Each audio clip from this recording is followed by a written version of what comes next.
السلام عليكم ورحمة الله وبركاته والسلامي دمان ولا لها كحران channel كنا الصومالي كوكنا culture انت هبين وتهمي وناكسن انت سبح وتين سبح وناكسن كور كستا iyo goob kasta inuu joognana alla subxaanahu wa ta'ala khayr been weydiisanayna waa maanta iyo barnaamijkeena ahay sugna ma sha Allah kala faa'iideysiga maanta waxaan inoo hayaa ma sha Allah ama ina tusaya ama soo deynaya caana jirka u wanaagsan oo caafimaadka u wanaagsan oo ma sha Allah hurdada u wanaagsan oo dadku aad la isku raacay ma sha Allah aad loo amaanay caanaha magacooda waxa la yiraahdaa caanaha dahabka ama golden milk caanahaas waxay ka sameeyeen waxyaabo caafimaad leh oo aad u qiimo badan ma sha Allah geed kasto kamidana hadaa istahada caafimaadkiisa soo akhri waxa khibrada caafimaadku ka qoreen ma sha Allah ay aad u badantay run ahaantii caanaha golden milkiga inagu caanaha si baynu u samaysanaa hooyooyinka Soomaaliyeed ma sha Allah abaha Soomaaliyeed ma garanayeen weli waqtigu sidii yahayna wax isbedelan leeyahay kulba waxba isbedelayeen hooyadu wixii maalinta Ilaahay subxaanahu wa ta'ala aabaha u soo dhiibo u keeno ama iyaduba ay soo shaqayso aabaha koob caana ba looga soo gadi jiray koobka caana marka ma sha Allah waa la karin jiray maalintii hayl iyo sonkor baa lagu karin jiray wala waana sonkortu fiicneen hadana caana dhadhanka ugu wanaagsan baa inay maskaxda ma sha Allah ka bacdina waa la qaboojin jiray habeenkii aabuhu caanihiisa iska cabi jiray يعني عاد بيعانو هاي ما شاء الله تبارك الرحمن guriga waxaan ku hooyada ma sha Allah tabaaraka raxmaan Soomaaliyeed ee waxaan ku saygeeda dhaqaaleynaysa hadoo maanta golden milk baynu sameeynaa la socod wanaagsan ma sha Allah halkan maxaan imka inoogu hayaa digsiga waxa inoogu dhex jira waa 3 koob caano lo'aada caanaha doontaad ka samaysan kartaa waxaad ka samaysan kartaa caanaha la yiraahdo soya milk waxaad ka samaysan kartaa caanaha lawska laga sameeyo caanaha geela caanaha riyaha caanaha idaha caano ma sha Allah kasto la cabo mid dhir laga sameeyo iyo mid caana caadi laga sameeyo saddexda koob baan halka ku haystaa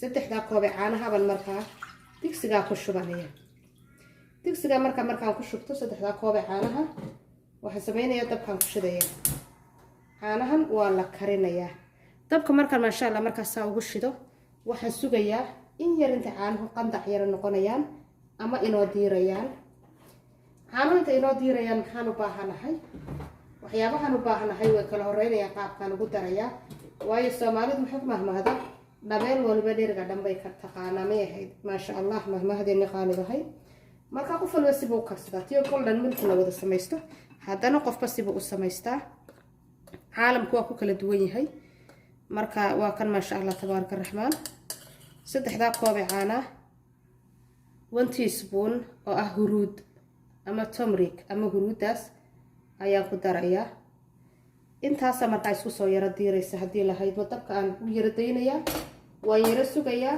tirsan markaa insha Allah taala hadaad qoranayso iyo hadaad ku soo celcelinayso insha Allah taala maalintaad sameynayso waxa weeyaan way fiican tahay marka waa kan wixii YouTube galaana ma sha Allah wixii naga habaabayo maaha waxaan sameynayaa markaa intaasaan isku yara walaaqayaan say isu yara dhixgelinaya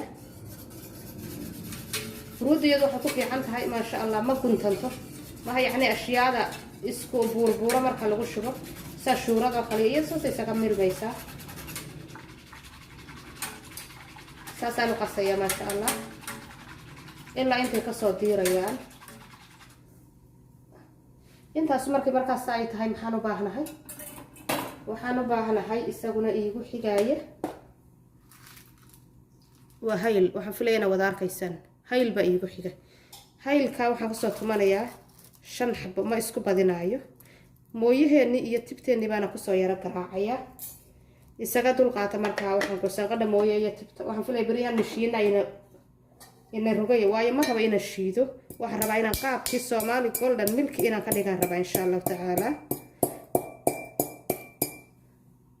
هو كشيء مويه ما شاء الله هذا وانا اساسا نسو يرى بربريه waxaan rajeenayaa in arkaysan si fiican intaasaan markaa ku daraya haylkan asaasan ku daraya golden milk aad bay u fiican inuu hadad ma sha Allah la faxano ka cabanayso la faxanoonka inta badan calcium ko yaraada uu keena haduu jirkaaga calcium ku yar yahay ama vitamin D la faxanoon ma waayishid marka caanaha wixii aad awoodo إن شاء الله تعالى سميسو وحنا شاهي سنكرتي وحيابها كون فائدة لهين وحنا جاينا لعبتين وحكو بحلا وحيابها فائدة لهين ونعرف ما لهين وحيابها فائدة لنا وين نغيريهين marka koob caano haddaad hesho golden milkigaa samayso. huruuduna waxyaaba yacni maasha allah iyaduna aada ugu fiican weeye lafa xanuunka iyo markaad ka akhrido khubarada caafimaadka waxyaabahay kaga hadlayaan qurxinta jirkana aad bay uga qayb qaadataa. innagaaba ka markhaatiya inaynu waxaan ku dhi maasha allah isku qurxino oo fayskeena ku dhalaalino ama wejigeena. caano markaa saasay igu yaro karayaan. hadda maxay iga haysaan? waxay iga haysaan caanihii, waxay iga haysaan huruudii, waxay iga haysaan haylkii. maxaa ii hadhay? waxaa ii hadhay insha allah tacaala ma badna, la socod wanaagsan haddii lahayd marsaasaynu wadaynaa. weli caano inoomay karin laakiin wayna qalbo saa u yaro walaaqa. waxaan xasuustaa berigi hore mashiinada la haysan jirin taasaa lagu isticmaali jiray, caanaha lagu qsan jiray, caana boodhaha markaasa xoorka budhaa guri jiray yaa ilaa wax kasta markay maaragtay noloshu markay wax wanaagsanaadaan haddana waxbaa xumaanaayo oo marka qaar badan samaraa noloshuba sidii hore mani walka ahayd ayaa ku fiicnayd wax walba gacanta lagu sameynayay. haddana marka qaarkood waa loo baahan in horumar la sameeyo. waxaan kuri hawsha la yaraysto maasha allah tabaaraka raxmaan. waayo deemka waxaan ka fikiraa mararka qaarkood hooyada qurbo joogta walow ay tiraahdo waan dhibaataysnahay, walow la yidhaahdo waa la mashquulsan yahay, haddana nimcada ilaahay lama soo koobi karo. horta kow waxa kuu maydhaaya dharkii oo kuu dhaqaaya waa qasaalad ama washing machine kulba saad u taqaano. bal ka waran hooyada intay subaxii kacdo habeenkii ku gaadhasay dhar u dhaqayso ay gacmaheeda ku dhaqayso iyadu washing machine ama iyadu qasaalada. labo machine vacuum ama maxay tahay hoover ayaad samaynaysaa guriga ku nadiifinaysaa. ka waran mafiiqdii maanta dhan saa dhabarka loogu fooray yana waa nimco kale inaad alxamdulilah tiraahdo weeyaan. fridge baa 7 cisho ama 10 cisho ama dhowr iyo 10 cisho aad gashanaysaa cuntadii oo kuugu jiraysa. haddaba looga wataa lafteeda wadankeena hooyana waynu ka samayn karaa. waayo cuntada inta la kariyo subaxii tii qadadiina la karinayo ee intoo la qaado riyaha loo soo daadinayo. haddii intaad cuntada cuntaan lacagta yar ee maalin walba cuntada biri ku karlaydaad uruuriso fridge baad halkaas soo dhigi lahayd maasha allah. waa farsamo yaa farsamo weeyaan. dadkan bini aadanka qaar samada loogama soo dejintiyo weel loo wadiyo caqliga sagaal bay ku dhasheen sideena iyagoo qaawan bay arlada yimaadeen laakiin caqligooday ka faa'iidaysteen maasha allah. golden milkiga markaa waa kaas way noo socdaa xoogayna yara sheekadiyo waanadeena yarna way noogu dhex jiraysaa insha allah tacaala. markaa waa kaas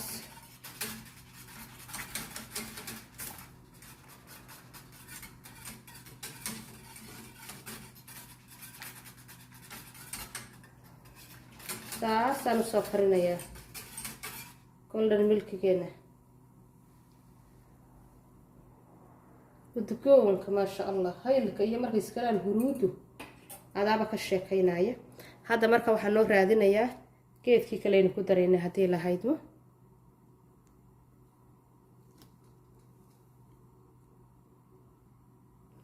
maasha allah caanaheeni hadeerta way inoo kareen, haylkii iyo huruudkii way inoogu dhex kareen iyo caanihii waa 3 shay soo maaha. hadda waxaan samaynayaa ku darayaa waa malab. malab allaala malabkaad haysataad ku darsanaysaa. haddaad malab weydana in yaroo sonkora, haddii kalena sideedaba ku cab insha allahu tacaala. iyadaba waa caafimaad maasha allah. marka hadda malabka waxaan samaynayaa waan ka baktiinayaa dabka waayo malabku isagu daba ma baahna inaan ku geliyo haddii lahaydmo. inaa laaleynta marka macaanka malabku adigay kugu xidhan tahay maaha intaan anagu ku darsado, maaha intay walaasha kale ku darsato. waa sidaad adigu malabka u jeceshahay. mararka qaarkood macaanka maba lagu daraba. haddaad macaan qabtoo kale ood sonkorow leedahoo kale ha ku darsanin malab iyo sonkortoona sidooda ku cab. malabkan hadda saa ugu soo walaaqaya waa arkaysaan maasha allah xumbada ka baxaysa gaali noqdo way iga yara qabanayaan. marka hadda weelkii baa noogu soo diyaarinayaa bal sida weegaadaan iyo la socod wanaagsan haddii lahayd.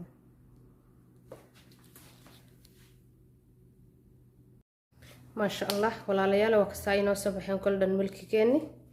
waxaa idin kudhi maasha allah tabaaraka raxmaan. waabad yaabaysaaba quruxdooda. waxaa dhaxamaha xilliga maaragtay sama barafka lagu jiro winterka oo kale xilliga la hargabsan yahoo kale maasha allah tabaaraka raxmaan haddaad samaysato waxaa idinku idhi cajiib weeyaan caanaheeni maasha allah tabaaraka raxmaan. waa kuwaas da ishaa macalina insha allah tacaala. share iyo like iyo comment iyo subscribe-ka quruxda badani waa xaggiina. waxaana rajeynayaa inaad samaysaan caruurta iyo xaajiga iyo naftiinaba u samaysaan iyo waliba waalidkaba maasha allah. waalidka oo iyaguna muhiima maasha allah.